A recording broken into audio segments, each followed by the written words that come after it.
Hello friends, आज हम आपके लिए लेकर आए हैं कक्षा 8 की पुस्तक विज्ञान की। इसका पार्ट 7 पार्ट 6 हमने जो है पिछले वीडियोस में हमने देखा था। और पार्ट 6 में हमने सूक्ष्म जीवों के बारे में जाना, उनका वर्गीकरण और उनकी संरचना के बारे में जाना हमने। और इसके अतिरिक्त ऊतकों के बारे में हमने जाना। अगर आपने पिछला वीडियो नहीं देखा तो आप प्ले लिस्ट में जाकर देख सकते हैं। आज का वीडियो स्टार्ट करते हैं। पार्ट का नाम है जंतुओं में जनन। ठीक है, और इस पार्ट में हम क्या क्या जानेंगे उसको पॉइंट करके यहाँ पर दिया गया है। अलैंगिक जनन, लैंगिक जनन, जननांग, निषेचन, भ्रूण का परिवर्धन, जरायुज एवं अंडयुज के बारे में। तो चलिए पहले जानते हैं जनन किसे कहते हैं। प्रजनन सजीवों का प्रमुख लक्षण है। यह एक स्वाभाविक प्रक्रिया है।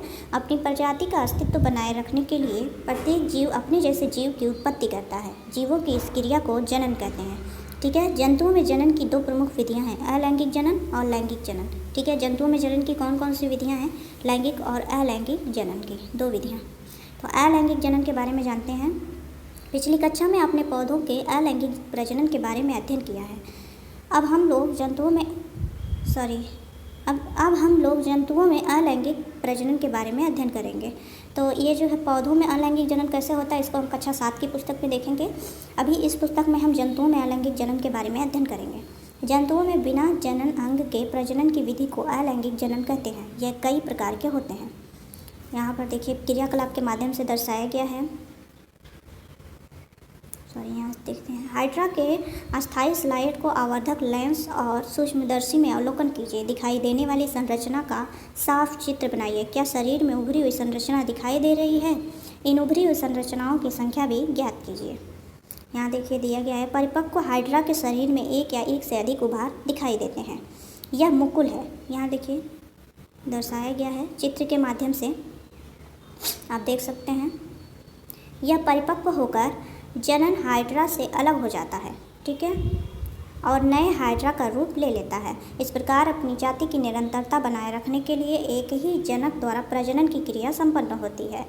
इस क्रिया में किसी प्रजनन अंग की आवश्यकता नहीं पड़ती है। अलैंगिक जनन की यह विधि मुकुलन कहलाती है। देखिए ये मुकुलन विधि को चित्र के माध्यम से दर्शाया गया है। अमीबा एक कोशिक सूक्ष्म जंतु है। इसके कोशिका के मध्य में केंद्रक होता है। केंद्रक परिपक्व होकर दो भागों में बंटने लगता है, जिससे प्रजनन की क्रिया प्रारंभ हो जाती है। अंत में अमीबा का शरीर भी दो भागों में बंट जाता है। प्रत्येक भाग में विभाजित केंद्र मौजूद रहते हैं। आगे है। इस प्रकार से एक ही जनक अमीबा दो संतति उत्पन्न करता है। परिपक्व शरीर को दो भागों में बांटकर अमीबा अपना अस्तित्व खो देता है। प्रत्येक भाग विकसित होकर पुनः दो भागों में बंट जाता है। इस प्रकार के अलैंगिक प्रजनन को, जिसमें कोई एक जीव विभाजित होकर दो संतति उत्पन्न करता है, द्विखंडन कहलाता है। ठीक है, यहाँ देखिए प्लाज्मोडियम में बहुविभाजन को दर्शाया गया है। अमीबा के अतिरिक्त कुछ जीवों जैसे मलेरिया परजीवी, प्लाज्मोडियम आदि में जनन बहुविभाजन के द्वारा होता है। ठीक है, यहाँ देखिए ये अमीबा का द्विखंडन विधि को दर्शाया गया है। ये यहाँ पर टूट के दो भागों में होता है, फिर ये दो अलग हो जाते हैं। आप देख सकते हैं इसको। आगे है लैंगिक जनन। लैंगिक जनन के लिए नर तथा मादा जननांगों का होना अनिवार्य है। अधिकांश जंतु जैसे मछली, मेढक, गाय, बकरी, मनुष्य आदि में नर एवं मादा जनन अंग अलग अलग पाए जाते हैं।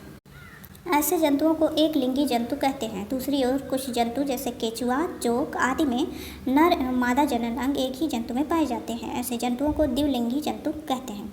नर जननांग में नर युग्मक तथा मादा जननांग में मादा युग्मक बनते हैं। निषेचन क्रिया के फलस्वरूप नर एवं मादा युग्मक संलयन करके युग्मनज का निर्माण करते हैं। यही युग्मनज वृद्धि एवं विकास करके नए जीव का निर्माण करते हैं। तो ये था लैंगिक जनन। आगे है मानव के जननांग एवं निषेचन के बारे में। पुरुषों में उदर के नीचे अंडा के आकार का एक जोड़ा वृषण होता है, जो नर युग्मक अर्थात शुक्राणु उत्पन्न करता है। इससे जुड़ी हुई एक कोशिका शुक्र नलिका होती है, जिससे शुक्राणु गति करता हुआ शेषण के माध्यम से बाहर निकलता है। शुक्राणु लाखों की संख्या में एक साथ निकलते हैं। ये सूक्ष्म तथा एक कोशिक संरचना होती है। स्त्रियों में नाभि के नीचे शरीर के अंदर मादा जनन अंग स्थित होते हैं। इन अंगों में एक जोड़ा अंडाशय, एक जोड़ा अंडवाहिनी तथा एक गर्भाशय होता है। अंडाशय में अंडाणुओं का निर्माण होता है। अंडाणु भी एक कोशिक संरचना होती है। अंडवाहिनी में शुक्राणु आकर अंडाणु में संलयित होता है। संलयन की क्रिया निषेचन कहलाता है। निषेचन के बाद यह गति करते हुए गर्भाशय में आकर रोपित हो जाता है। निषेचित अंडाणु को युग्मनज कहते हैं।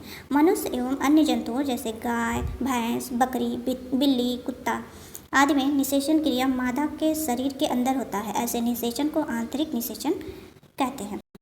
इसके अतिरिक्त अधिकतर अकशेरुकी जंतुओं तथा मछली, मेढक आदि में शुक्राणुओं तथा अंडाणुओं को जल में विसर्जित किया जाता है और जल में शुक्राणु अंडाणुओं से मिलते हैं। इस प्रकार के निषेचन जो जंतु के शरीर के बाहर होता है उसे बाह्य निषेचन कहते हैं।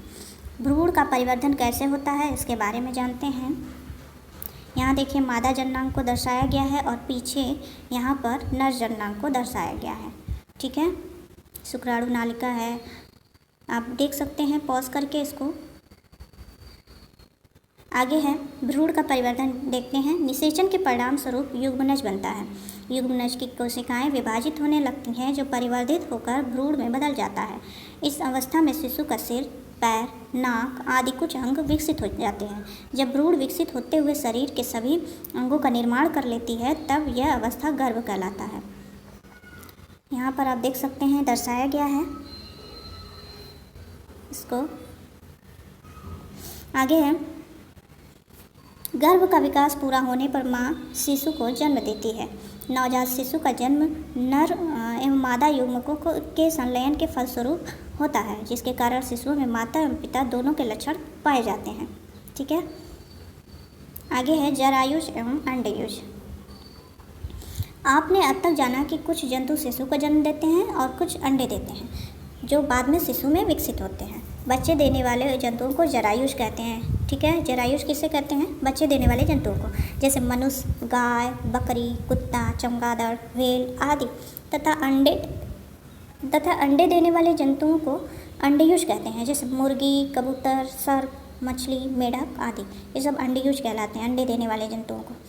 अब यहाँ पर दिया गया है कि बच्चों के लिए है कि अध्यापक की सहायता से अंडयुज और जरायुज जंतुओं की सूची तैयार करें बच्चे कक्षा में। आगे है हमने क्या सीखा इस पाठ में देखते हैं।